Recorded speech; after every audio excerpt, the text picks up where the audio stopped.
शेर सिंह राणा और पंकज सिंह का जन्म 17 मई 1976 में तब के उत्तर प्रदेश यानी आज के उत्तराखंड के रुड़की में हुआ था। जब शेर सिंह राणा सिर्फ 4 साल के थे तब चंबल में डंका बजता था कुख्यात डकैत फूलन देवी का। 1980 के दशक के शुरुआत में चंबल के बीहड़ों में फूलन देवी दहशत का दूसरा नाम थी। आज भी चंबल के लोग फूलन देवी का नाम सुनकर सिहर उठते हैं। फूलन देवी को बैंडेड क्वीन यानी दस्यु सुंदरी के नाम से भी जाना जाता था। उसने बेहमई गांव में 22 राजपूतों को लाइन में खड़ा करके गोली मार दी, जिसके बाद उसने आत्मसमर्पण किया और 11 साल जेल में रहकर बाहर आई और राजनीति से जुड़कर सांसद बनी। चंबल में घूमने वाली अब दिल्ली के अशोका रोड के शानदार बंगले में रहने लगी।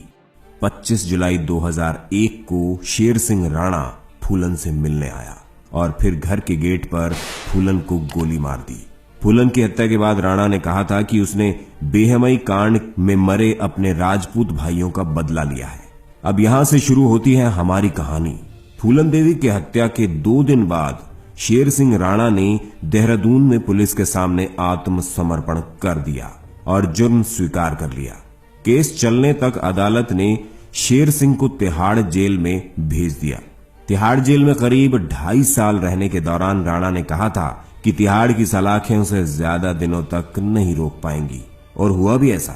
समय ने करवट ली और लगभग 3 साल बाद 17 फरवरी 2004 को राणा फिल्मी अंदाज में तिहाड़ जेल से फरार हो गया। तिहाड़ जैसे अति सुरक्षित जेल से किसी कैदी का फरार हो जाना अपने आप में बड़ी बात थी, इसलिए राणा एकाएक फिर सुर्खियों में आ गया। उस दिन उत्तराखंड पुलिस की वर्दी में 3 अज्ञात लोग तिहाड़ जेल पहुंचे थे। उन्होंने तिहाड़ के अधिकारियों से कहा कि वो एक केस के सिलसिले में हरिद्वार की एक अदालत में पेशी के लिए शेर सिंह राणा को लेने आए हैं। वो अपने साथ हथकड़ी और अदालत में राणा की पेशी का ऑर्डर की कॉपी भी लेकर आए थे। तिहाड़ के अधिकारियों ने ऑर्डर की कॉपी देखी और फिर शेर सिंह राणा को बैरक से निकालकर उन फर्जी पुलिस वालों यानी कि शेर सिंह राणा के साथियों को सौंप दिया, जो राणा को वहां से लेकर चले गए। बाद में जब मामले का खुलासा हुआ तो पूरे तिहाड़ जेल के साथ ही पूरे देश में हड़कंप मच गया था। हालांकि 2 साल बाद 17 मई 2006 को राणा को कोलकाता में फिर से गिरफ्तार कर लिया गया, लेकिन ये कहानी है इन 2 सालों की जब वो जेल से फरार थे। जैसा कि हम सब जानते ही हैं कि भारत की धरती ने बहुत से वीर योद्धाओं को जन्म दिया है, और ऐसे ही एक धरती मां के वीर सपूत योद्धा थे पृथ्वीराज चौहान, जो कि हिंदुस्तान के आखिरी हिंदू सम्राट थे।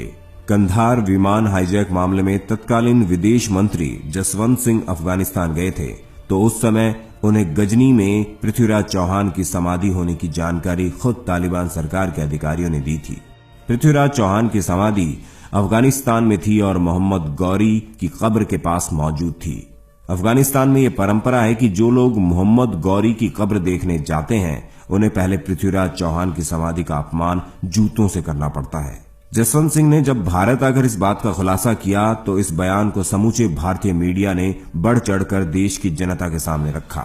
फिर क्या नेता, क्या आम आदमी, सभी ने पृथ्वीराज चौहान की अस्थियां वापस लाने की वकालत तो की, पर प्रयास करने की जहमत शायद किसी ने नहीं उठाई। लेकिन जब शेर सिंह राणा को पता चला तो उन्होंने सम्राट पृथ्वीराज चौहान की समाधि के अवशेष सम्मान के साथ भारत वापस लाने का प्रण लिया।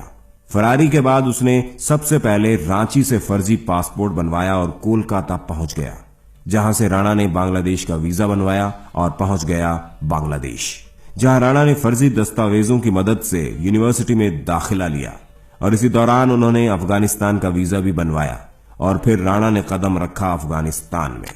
अफगानिस्तान में पहुंचकर राणा काबुल और कंधार से होते हुए गजनी पहुंचे, जहां मोहम्मद गौरी और पृथ्वीराज चौहान की समाधियां बनी थी। तालिबानों की उस जमीन पर हर कदम पर खतरा था।